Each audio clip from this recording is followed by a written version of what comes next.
이제 페미니즘이 도대체 뭐라고 얘기를 하는지 걔네들의 주장 한번 보도록 하겠습니다. 네, 아까 전에도 말씀드렸듯이 얘네들 오로지 권리밖에 없습니다. 권리. 그러니까 그런데 굉장히 이기적이에요. 본인의 권리만 생각을 하는 거예요. 네, 뭐 남성, 뭐 태아 상관없으니까 본인의 권리만 이제 가지고 있으면 돼요. 그러다 보니까 이제 저 나오는 단어가 성적 자기 결정권, 뭐 재생산권. 말이 좋아 재생산권이지. 그러니까 미국 한참 이 용어가 만들어질 때도요. 재생산권이라는 것도 미국에서 처음에 초반에 70년대 초반에 그 페미니스트들 막 이렇게 모여서 abortion rights라고 abortion rights라는 단어를 쓰니까 그건 너무 노골적이어서 안 될 것 같대요. 그러니까 아 그래 그럼 용어를 어떻게 바꿀까 하면서 reproductive rights 재생산권 그럴듯하잖아 하면서 이야기가 된 것을 제가 그 어떤 관련된 페미니즘 관련된 어떤 그 영상 아마 어디서 만든 거지? 거기서 이걸 그렇게 만들어서 이제 한 거를 제가 그 부분을 봤거든요. 아, 이렇게 해서 만들어진 거야? 그러니까 걔네들도 용어를 이제 혼란시키는 거죠. 그럴듯하게 만드는 거죠. 그러니까 그 용어의 전술이 굉장히 능한 거죠. 저희는 거기 지금 당하고 있습니다. 저희도 모르게 그 용어를 쓰고 있습니다. 걔네들이 용어를 쓰면서 어떻게 싸워요? 네. 일단은 싸우기 전에 걔네들 용어가 뭔지를 먼저 정리가 된 다음에 저희들만의 용어가 빨리 만들어져야 되는 것 같아요. 네. 그러니까 당연히 이제 여성 우월주의가 나오는 거예요. 왜 여성만? 성인지도 뭐 여성만 오로지 여성이 피해자다라 도대체 피해자는 모르겠지만 피해자라고 하니까 그냥 여성만 오로지 여성. 굉장히 편향적인 거죠. 가부장제 타파를 하다가 결국은 가무장제가 되는 게 아닌가. 네, 그러니까 권력을 없앤다 그랬지만 권력이 충만 옮겨지는 이제 그런 결과를 가져오는 것 같습니다. 그리고 또 아까 전에 말씀을 드렸듯이 모든 여자가 피해자인 게 일반화의 오류를 하는 겁니다. 아까 전에도 말씀을 드렸듯이 95년도 베이징 유엔 여성대회에서도 3세기 여성을 막 예를 들어요. 어디에서는 뭐 폭행을 당하고 뭐 쫓겨나고 얘기를 하면서 그러기 때문에 여성의 권리를 찾아야 된다. 일반화를 시키는 거죠. 네, 그게 이제 여성대회에서 힐러리 클린턴이 이제 그런 수법을 이제 사용을 했습니다. 이제 그리고 이제 페미니즘이 80년대 와서는 70년대는 백인 여성들만 왜 하냐? 왜 너네 뭐 중산층 너네 잘 살잖아. 흑인들도 있고 그 뭐 제3세기 여성들도 왜 우리 나름대로 또 다른 고충이 있어 라고 해서 되게 또 세분화가 되기 시작합니다. 근데 세분화가 됐는데 결국은 또 그게 개별적인 정체성이 아니라 집단적인 정체성이 되는 거예요. 나는 나가 아니라 나는 그러니까 저 같은 경우는 이제 동양인 뭐 교수 뭐 이제 그러면서 이제 그룹이 지어지는 거죠. 저는 교수 그룹에 속하고 동양인이고 그리고 저는 여성이고 뭐 이제 그런 식으로 그룹 지어진 정체성인 거지 개인 정체성은 없습니다. 굉장히 집단주의적인 거죠. 굉장히 공산화된 컨셉 그 개념이라는 것을 저희가 알 수가 있습니다. 그리고 오로지 평등만 강조하죠. 평등. 근데 얘네들이 평등은 기회주의적인 평등이 아니라 모든 게 다 공평등해야 돼. 평등, 공산주의적인 평등. 그래서 50대 50을 요구하는데 그것을 이제 제가 예로 하나씩 다 보여드리겠습니다. 여성 할당제도 굉장히 그 공산주의적인 평등에 기반한 것이고요. 그 다음에 이제 동일 임금, 뭐 동일 채용 많이 들어봤습니다. 그게 얼마나 문제가 있는지 제가 도표를 보면서 말씀을 드리겠습니다. 이제 페미니스트들이 이렇게 얘기를 해요. 왜 고위관 그 관계자들이나 그 대기업 임원진들 왜 남자야? 왜 다 남자냐? 왜 여자들은 왜 안 뽑냐라는 거예요. 이건 불평등이다. 라는 얘기를 합니다. 근데 걔네들이 이제 그 주장의 문제는 뭐냐면요. 남성과 여성의 그 성향의 차이를 완전히 무시하는 거예요. 여성은 결혼을 하면 아이를 출산을 하고 집안을 굉장히 중요하게 생각합니다. 저도 이제 굉장히 이제 자녀가 있기 때문에 그러니까 당연히 주말에는 일을 하고 싶지 않죠. 아이들과 같이 하고 싶죠. 하지만 상대적으로 남자들은 모든 다 그렇지는 않아요. 굉장히 성취욕이 여자들보다 더 많습니다. 그리고 뭔가를 더 해야 된다는 어떤 그런 욕구가 더 크기 때문에 그들은 희생을 하는 거죠. 어떻게 보면 가정을 희생하고 수당을 뭐 받아가면서 계속 일을 더 많이 합니다. 하다 보니까 결과적으로 그 임원진이나 그런데 이제 남자들이 더 포진이 되게 되는 거죠. 불평등 때문에 남자들이 더 많은 게 아니라. 그런데 그 여성들은 교육계에는 거의 90% 이상이 여성 장악 아닙니까? 그럼 그것도 50대 50 해야지. 거기선 얘기 안 해요.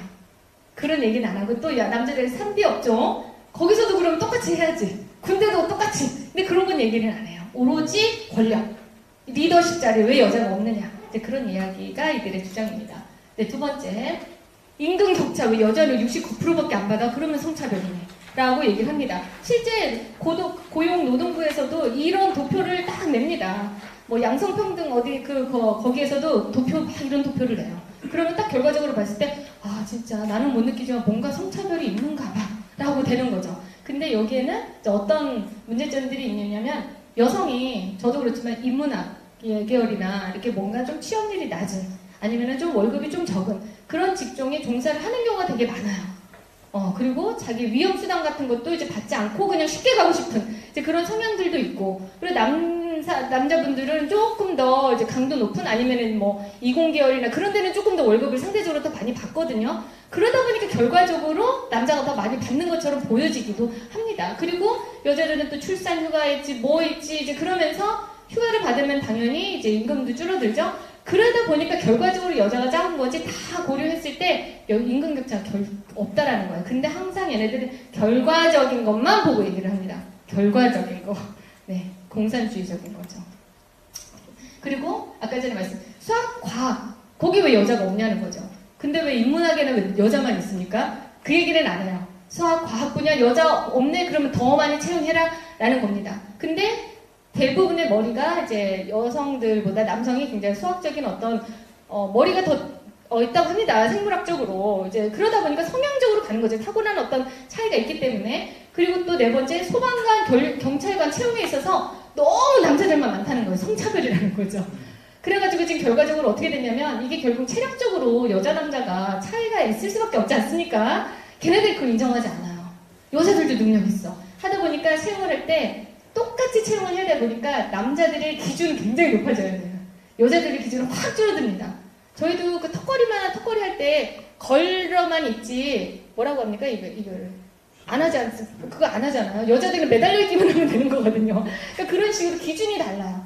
그래서 50대 50을 맞추는 거예요. 이게 얼마나 모순입니까? 이게 페미들이 얼마나 그런 모순된 주장을 하는지를 저희가 알 수 있습니다. 그러면서 이제 여성의 통계 이런 식으로 결과적인 것만 나옵니다. 실제 대학 진학률이 여자가 더 많아요. 그런 건 얘기 안 해요. 근데 왜 상용 근로자 이렇게 전임들 정규직이 왜 48%밖에 안 돼? 그런 얘기만 하는 거죠. 그리고 지금 근로시간이 여자가 더 적거든요. 그거는 생각 안 하고 왜 임금이 적어? 그런 수치만 가지고 이야기를 하는 거죠. 네, 그래서 결과적으로 69.4인 이유가 있는 거예요. 성차별이 아니라 저희가 그걸 선택을 하는 거죠. 네. 그래가지고 지금 이것도 다 마찬가지입니다. 고용률이 여성이 20% 낮은 것만 가지고 얘기를 하는 거예요. 여가부에서. 근데 그게 다 이유가 있는 거죠. 아까 전에도 말씀을 드렸듯이. 네. 그럼 정말 불평등한가? 아니요. 수치를 딱 봤을 때는요. OECD 국가 중에 한국이 10입니다. 그리고 아시아 국가 중에서 1입니다. 엄청나게 저희는 양성평등한 나라입니다. 네. 그러니까 더 이상 성인지 예산에 35조가 들어갈 필요가 없는 거예요. 여가부가 있을 필요가 없는 거예요. 저희는 너무나도 평등한. 그리고 당연히 체력적으로 남자가 좀 여자보다 체력적으로 강하기 때문에 여자가 피해보는 부분이 있기는 해요. 하지만 그걸 성차별이라고 할 수가 없고 차이인 거죠. 차이. 그러니까 그 부분에 있어서 남자들은 회개하고 배려하고 사랑으로 보듬어줘야 되는 거죠. 네. 이제 그것을 해방해라. 여기서 벗어나라가 아니라. 네. 그 다음에 마지막 아까 제가 말씀드린 굉장히 엘리트주의적입니다. 권력지향적입니다. 그러니까 나중에는 여성은 피해자다라고 해놓고 다 여가부 보면은 막 장관하고 있고 막 그러거든요. 근데 다 대학 출신의 대학 그리고 여성은 활동가 하시다가 다 이렇게 한 자리씩 하시는데 지금 국회의원들도 다 여성 하시는 근데 도대체 뭐가 그렇게 억압인지 모르겠어요. 맨날 그분들은 억압이고 성차별이고 네 그러면서 이번에도 박원순 시장이 지금 돌아가셨을 때도 그 피해자 입장이 있는 게 아니라 이제 박원순 시장을 옹호하죠. 피해자가 아니라 피해 호소인이다. 이제 피해 호소 피해자라고 호소하는 애다라는 용어로 이제 오히려 누구를 더 이게 도대체 정말 이 사람들이 진정한 페미니스트인지라고 저희가 이제 의문이 됩니다. 의문을 가질 수밖에 없습니다. 네, 당연히 이게 법제화가 됩니다. 네, 그냥 이렇게 사회에 이렇게 만연한 게 아니라 그걸 이제 딱 정리를 마지막에 해주죠. 그래서 지금 출산율, 아까 전에 여러 가지 사회 현상에 대해서 이제 그거에 대한 이제 법이 같이 갑니다. 그래서 지금 낙태죄가 폐지가 돼야 된다고 이제 계속 이제 하고 저희는 지금 그걸 이제 막으려고 지금 계속 이제 열심히 이제 노력 중이지 않습니까? 지금도 계속 진행 중이고 그러면서 지금 결혼 감소, 이혼 감소, 비혼 증가, 동거 증가 이게 가족이 위기가 아니라 얘네들의 주장은 가족이 지금 변화하는 거다.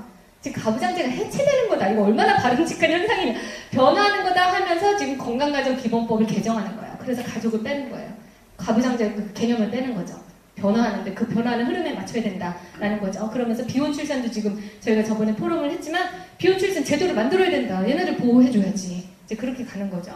네, 그리고 지금 성적 문란이 어디까지 갔느냐? 네, 간통죄가 폐지됐습니다. 사랑이다, 이거는 사랑. 도덕 그런 거 이제 없습니다. 이제 권리. 그렇죠. 우리는 사랑이 산 거다. 그래서 간통죄가 지금 2018년도에 폐지가 됐습니다. 그러니까 우리나라가 지금 이렇게까지 왔습니다. 페미니즘이 어떻게 세력을 확장하는지 보시면 페미니즘이 아까 전에 보면은 이제 흐름이 사회주의랑 같이 가지 않습니까? 네. 그런데 다문화랑 또 같이 갑니다. 흐름이. 다음 시간에 제가 다문화 그 다양성 뭐죠 그런 거 말씀을 드리겠지만 그게 이제 동성애랑 이제 합해집니다. 얘네들이 이제 하나의 세력이 되면서 이제 확장이 돼요. 성격은 다르지만 그 뿌리는 같습니다. 영이 같습니다. 아까 제가 마르크스부터 시작해서 그 흐름이 다 똑같거든요.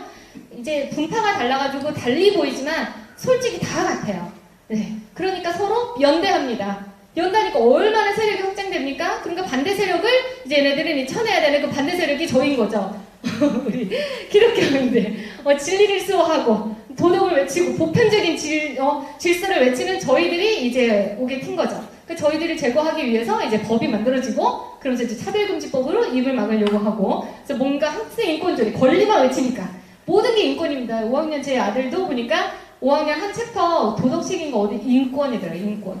지금 도덕책이 없어지고 인권이 하나의 챕터로 들어간 거 보고 제가 깜짝 놀라서 막 살펴봤죠. 이게 무슨 얘기 하나.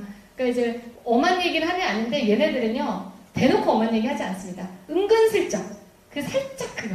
그러니까 사람들이 몰라요. 그러니까 저는 제 임무는 그거 분석하는 거예요. 은근슬쩍 어디서 난 것 같지? 그게 제 임무인 것 같습니다.